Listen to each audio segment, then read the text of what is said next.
প্রিয় স্নেহের ছাত্রছাত্রীরা, তোমরা যারা থার্ড সেমিস্টারে পলিটিক্যাল সায়েন্সের সাপ্লিমেন্টারি এক্সাম দেবে, তোমাদের CC3 বা GE3, তো এই পেপার থেকে আজকে আমি তোমাদের একটি গুরুত্বপূর্ণ মডেল পেপার নিয়ে আলোচনা করব। যে প্রশ্নগুলো বলবো একটু ভালো করে তোমরা প্রশ্নগুলো দেখো, এবং তোমাদের বিগত যে বছরগুলোর প্রশ্নপত্র রয়েছে সেগুলো একটু ভালো করে তোমরা ঘাঁটবে, যেরকম 2022, 21 এগুলো করবে।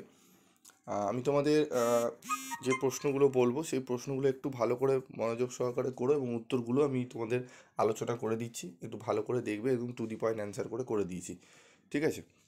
এবং তোমাদের আর কোন কোন সাবজেক্টে সাজেশান লাগবে লাস্ট মিনিটে তোমরা অবশ্যই কমেন্ট বক্সে লিখবে। তো দেখো, পলিটিক্যাল সায়েন্স, জিই বা CC3, government and politics in India. তো দেখো, আমাদের এই ছোটো প্রশ্নগুলো রয়েছে, ছোটো প্রশ্নগুলো নিয়ে আলোচনা করবো আমি উত্তর। তো ছোটো প্রশ্নগুলো ভালো করে নেবে। আমি তোমাদের মোটামুটি দেখছি 20 থেকে 30টা প্রশ্ন দিয়ে দেবো, সেগুলো একটু করলে এই যে 15টা প্রশ্ন, তার মধ্যে 10টা অ্যান্সার অনায়াসে করে আসতে পারবে, ঠিক আছে? তো দেখে নেবে। তো দেখো, এখানে প্রশ্ন প্রথম রয়েছে মডেল 1 থেকে 10 নম্বরের প্রশ্ন, 100 শব্দের মধ্যে করতে হবে। সেটি হচ্ছে, যে কোনো একটি প্রশ্নের উত্তর দাও। ভারতীয় সংবিধানের প্রস্তাবনা তাৎপর্য বিশ্লেষণ করো। লোকসভার অধ্যক্ষের ভূমিকা আলোচনা করো। এই দুটি প্রশ্নই অত্যন্ত গুরুত্বপূর্ণ, দুটি প্রশ্ন ভালো করে নেবে। আশা করি তোমরা এখান থেকে একটি প্রশ্ন হয়তো তোমরা এখান থেকে কমন পেয়ে যাবে।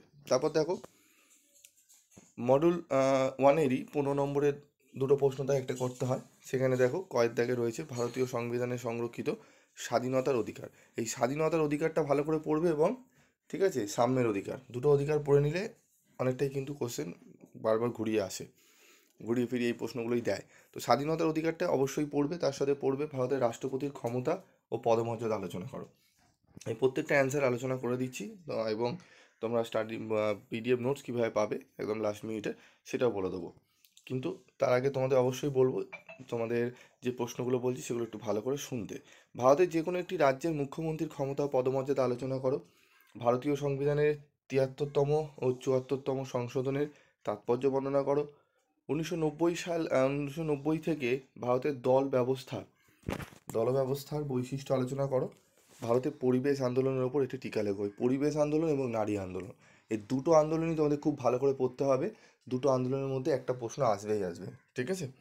তো চলো আমরা এবার আলোচনা করবো। ইংলিশ ভার্সনটাও তোমরা দেখে নাও, যারা ইংলিশ ভার্সনে রয়েছে, ঠিক আছে? যারা ইংলিশ ভার্সনের ছাত্রছাত্রীরা রয়েছে তোমরা দেখে নাও।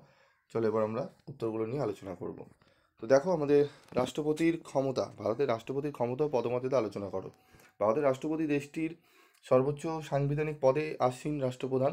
তিনি কার্যত এক সাংবিধানিক রাষ্ট্রপ্রধান, যার অধিকাংশ ক্ষমতা প্রধানমন্ত্রী ও মন্ত্রিসভার পরামর্শ অনুযায়ী প্রয়োগ করা হয়। ভারতের সংবিধানের বিভিন্ন অনুচ্ছেদে রাষ্ট্রপতির ক্ষমতা ও দায়িত্ব বর্ণিত হয়েছে। রাষ্ট্রপতির পদমর্যাদা, সংবিধানের প্রধান অভিভাবক হিসাবে, ঠিক আছে, রাষ্ট্রপতি হলেন সংবিধানের সাংবিধানিক প্রধান, ঠিক আছে, যিনি দেশের সার্বভৌমত্ব, সংবিধানের প্রতিপালন ও সুরক্ষা নিশ্চিত করেন। সশস্ত্র বাহিনীর প্রধান, তিনি ভারতের সেনাবাহিনী, বাহিনী ও বিমান বাহিনীর সর্বোচ্চ প্রধান। রাজনৈতিক নিরপেক্ষতা, রাষ্ট্রপতি রাজনৈতিক দলের প্রভাবমুক্ত থেকে দেশ পরিচালনায় সাংবিধানিক ভূমিকা পালন করে।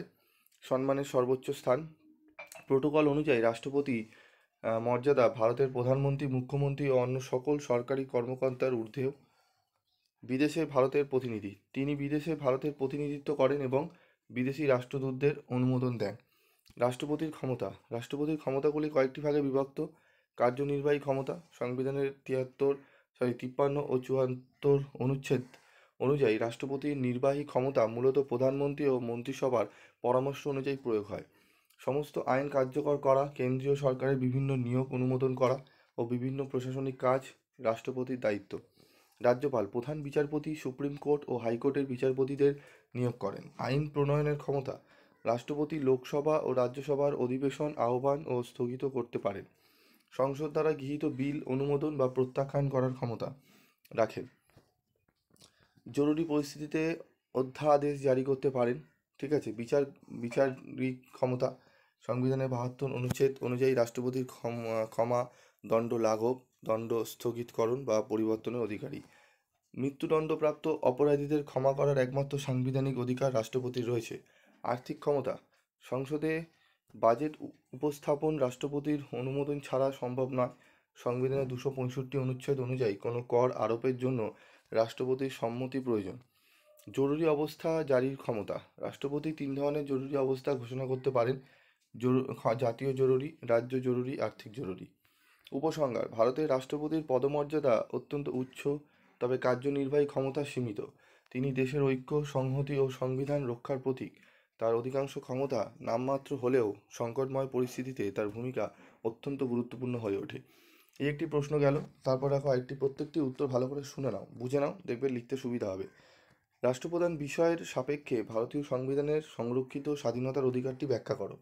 ভারতীয় সংবিধানে সংরক্ষিত স্বাধীনতার অধিকারটি সংবিধানের অনুচ্ছেদ 19 থেকে 22-এর মধ্যে বর্ণিত হয়েছে। এটি নাগরিকদের ব্যক্তিগত স্বাধীনতা এবং মৌলিক অধিকার সুরক্ষিত করার জন্য বিশেষভাবে গুরুত্বপূর্ণ। এই অধিকারগুলি গণতন্ত্রের মূল ভিত্তি হিসাবে কাজ করে এবং ব্যক্তি ও রাষ্ট্রের মধ্যে একটি সুষম সম্পর্ক বজায় রাখে। সংবিধানের সংরক্ষিত স্বাধীনতার অধিকার, রাইট টু ফ্রিডম, সংবিধানের 3য় অংশে উল্লেখিত মৌলিক অধিকারগুলির মধ্যে সংরক্ষিত স্বাধীনতার অধিকার প্রধানতম। এটি 4টি অনুচ্ছেদের মাধ্যমে ব্যক্তির বিভিন্ন স্বাধীনতাকে সুরক্ষিত করে। অনুচ্ছেদ 19 বাক ও প্রকাশের স্বাধীনতা সহ 6টি স্বাধীনতা। অনুচ্ছেদ 19 ভারতের নাগরিকদের নিম্নলিখিত 6টি স্বাধীনতা প্রদান করে: বাক ও প্রকাশের স্বাধীনতা। ব্যক্তি নিজের মত প্রকাশ করতে পারে, তবে রাষ্ট্র স্বার্থে কিছু সীমাবদ্ধতা আরোপ করতে পারে। শান্তিপূর্ণভাবে সমাবেশের স্বাধীনতা। নাগরিকরা শান্তিপূর্ণভাবে বিক্ষোভ করতে পারে, তবে অস্ত্র বহন করা যাবে না। সংঘ ও সমিতি গঠনের স্বাধীনতা। ব্যক্তি তার মতাদর্শ অনুযায়ী সংগঠন বা সমিতি গঠন করতে পারে। দেশের যে কোনো স্থানে অবাধে চলাফেরার অধিকার। নাগরিকরা দেশের যে কোনো স্থানে যেতে পারে, চলাফেরা করতে পারে। দেশের যে কোনো স্থানে বসবাস ও স্থায়ীভাবে বসবাসের স্বাধীনতা। যে কোনো রাজ্যে বসবাসের অধিকার দেওয়া হয়েছে। যে কোনো বৈধ পেশা, ব্যবসা বা জীবিকা নির্বাহের অধিকার। ব্যক্তি তার ইচ্ছামতো পেশা গ্রহণ করতে পারেন, তবে রাষ্ট্র সার্বভৌমত্ব, নৈতিকতা, নিরাপত্তা, শৃঙ্খলা ও জনস্বার্থে এই অধিকারগুলিতে কিছু যুক্তিসঙ্গত সীমাবদ্ধতা আরোপ করা হয়েছে। অনুচ্ছেদ 20 অপরাধমূলক শাস্তি সম্পর্কিত সুরক্ষা। এই অনুচ্ছেদে নাগরিকদের আইন সুরক্ষা প্রদান করে। বিপরীতমুখী শাস্তির নিষেধাজ্ঞা। কাউকে এমন অপরাধের জন্য দোষী সাব্যস্ত করা যাবে না যা কখনো সংঘটিত হয়েছিল তখন তা অপরাধ ছিল না। একই অপরাধের জন্য পুনরায় শাস্তি দেওয়া যাবে না। কোনো ব্যক্তিকে একই অপরাধের জন্য দুবার শাস্তি দেওয়া যাবে না। ঠিক আছে, নিজেকে দোষী সাব্যস্ত করতে বাধ্য করা যাবে না। কেউ নিজের বিরুদ্ধে সাক্ষ্য দিতে বাধ্য নয়। অনুচ্ছেদ 21 জীবনের অধিকার এবং ব্যক্তিগত স্বাধীনতা। অনুচ্ছেদ 21-কে সংবিধানের হৃদয় বলা হয়। এটি বলে কাউকে তার জীবন বা ব্যক্তিগত স্বাধীনতা থেকে আইনানুগ প্রক্রিয়া ছাড়া বঞ্চিত করা যাবে না। এটি জীবনের অধিকারের সংজ্ঞা সম্প্রসারিত করেছে, যার মধ্যে স্বাস্থ্য, শিক্ষা, পরিবেশ, খাদ্য, নিরাপদ জল, গোপনীয়তা, ঠিক আছে, ডিজিটাল স্বাধীনতা ইত্যাদি অন্তর্ভুক্ত হয়েছে। মানবাধিকার সুরক্ষা। সুপ্রিম কোর্ট বিভিন্ন মামলায় রায় দিয়ে এই অধিকারকে আরও প্রসারিত করেছে। ঠিক আছে, তারপর দেখো অনুচ্ছেদ 22 গ্রেপ্তার ও আটক সংক্রান্ত সুরক্ষা। এই অনুচ্ছেদ ব্যক্তিকে স্বৈরাচারী গ্রেপ্তার বা আটক থেকে সুরক্ষা দেয়। অবৈধ গ্রেপ্তার থেকে সুরক্ষা। ঠিক আছে, কোনো ব্যক্তিকে গ্রেপ্তারের কারণ জানাতে হবে এবং 24 ঘন্টার মধ্যে বিচারকের সামনে হাজির করতে হবে। ঠিক আছে, ডিটেনশন সংক্রান্ত বিধান। যদি সরকার মনে করে যে কেউ জাতীয় নিরাপত্তার জন্য হুমকি, তবে তাকে আটক করা যেতে পারে, তবে এর নির্দিষ্ট সীমা ও বিচারিক পর্যালোচনা থাকতে হবে। উপসংহার: ভারতের সংবিধানের সংরক্ষিত স্বাধীনতার অধিকার ভারতীয় গণতন্ত্রের মেরুদণ্ড হিসাবে কাজ করে। এটি ব্যক্তি স্বাধীনতার সুরক্ষা নিশ্চিত করে এবং রাষ্ট্রশক্তির সীমাবদ্ধতা নির্ধারণ করে। তবে এই অধিকারগুলি, ঠিক আছে, অ্যাবসলিউট নয়। ঠিক আছে, পর্যাপ্ত, ঠিক আছে, এবং জনস্বার্থ ও রাষ্ট্রীয় নিরাপত্তার প্রয়োজনে যুক্তিসঙ্গত সীমাবদ্ধতা আরোপ করা যেতে পারে। ভারতের সুপ্রিম কোর্ট এই অধিকারগুলির যথাযথ ব্যাখ্যা প্রদান করে এবং নাগরিকদের স্বাধীনতা রক্ষা করার জন্য গুরুত্বপূর্ণ ভূমিকা পালন করে।